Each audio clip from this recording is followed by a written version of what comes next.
नमस्कार मंडळी. आपल्याला माहीतच आहे की 17 मे पासून अधिक मास सुरू होतोय, जो 15 जून पर्यंत असणार आहे.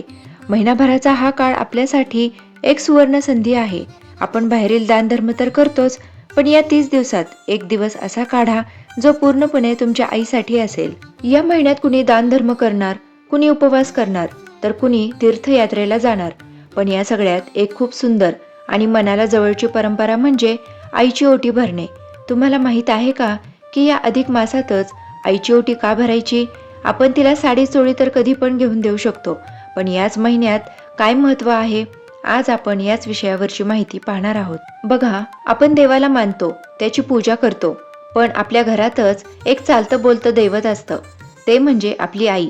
अधिक मासाला आपण पुरुषोत्तम मास म्हणतो, म्हणजे अत्यंत पवित्र काळ. शास्त्रात असं सांगितलंय की या काळात दिलेलं दान किंवा केलेली सेवा ही कित्येक पटीने फळ देते.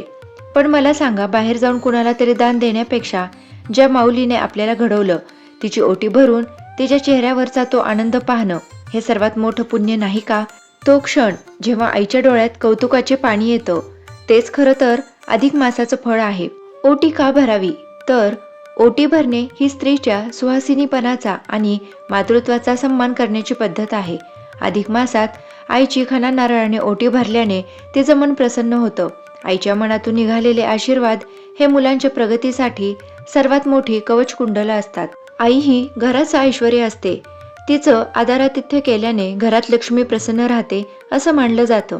अनेक ज्योतिषांच्या मते आईची सेवा केल्याने आणि तिला मान दिल्याने कुंडलीतील चंद्रग्रह बलवान होतो, ज्यामुळे मानसिक शांती मिळते. आता ओटी कशी भरायची? तर तुम्ही पहिल्यांदाच हे करणार असाल तर पद्धत साधी आहे.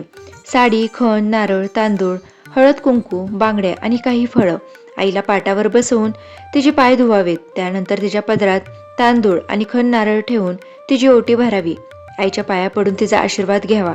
तुम्ही या महिन्याभरात कोणत्याही दिवशी ओटी भरू शकता, पण जर तुम्हाला शक्य असेल तर या काळातील एखाद्या एकादशीला किंवा सोमवारी हा छोटासा कार्यक्रम केला तर तो अधिक लाभदायक असेल. मंडळी, अधिक मासात 33 अनारशाचं दान तर आपण करतोच, पण यावेळी एक संकल्प करा.